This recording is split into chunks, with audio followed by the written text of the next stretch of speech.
Yes, I am praising Jah, Rastafari, Selassie, conquering lion. So now let's talk about the hacking situation. And we hear the police, saying that the hacking is illegal. That they can prosecute people for hacking other people. That would make sense because you are breaking and entering into somebody's property. But the question becomes, when will this law be enforced? And I would suspect that it is only going to be enforced when it is done on them, the Babylonians. I know I've had a couple computers that have been hacked.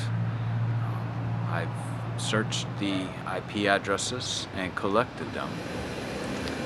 And even after that, the computer was destroyed. And so I don't have those IP addresses, but I can remember some of the locations that I was hacked from. Many of them are proxies. They use Google, they use Amazon, they use companies out of Northern Virginia and Maryland. One of the most interesting intrusions was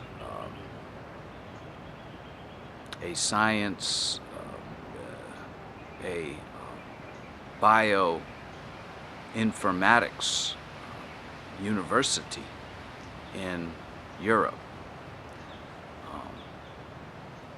And they specifically deal with behavioral science in relation to computers. And you can put those two together, will equal the chip. And so there is that push now to produce that fear and anxiety in people that your information is vulnerable. You could lose everything you have, and that of course the attachment to these devices is already an up-and-coming phenomenon.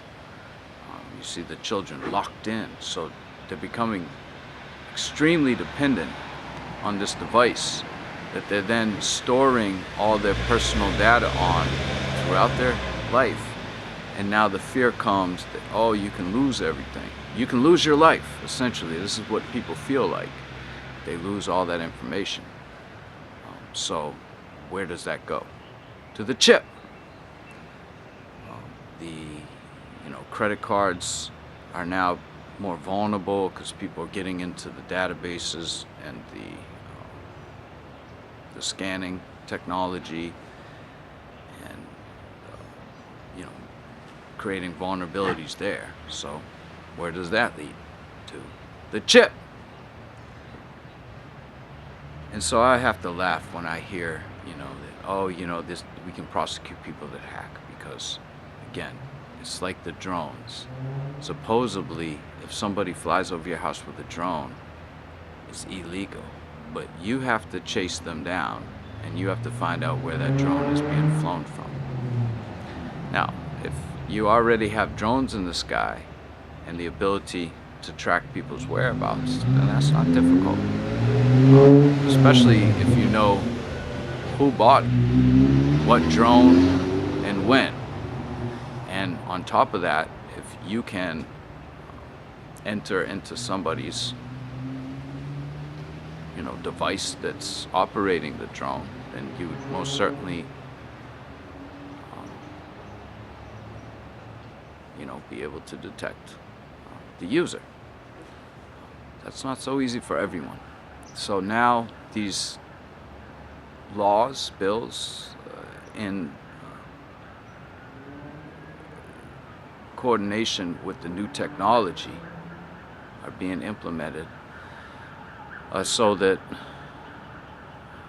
the Babylonian system decides who and what and when they choose to enforce them.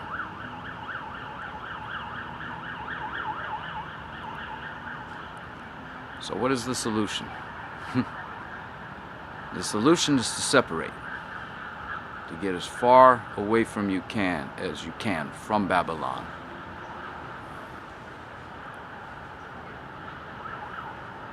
Physically if you can, but certainly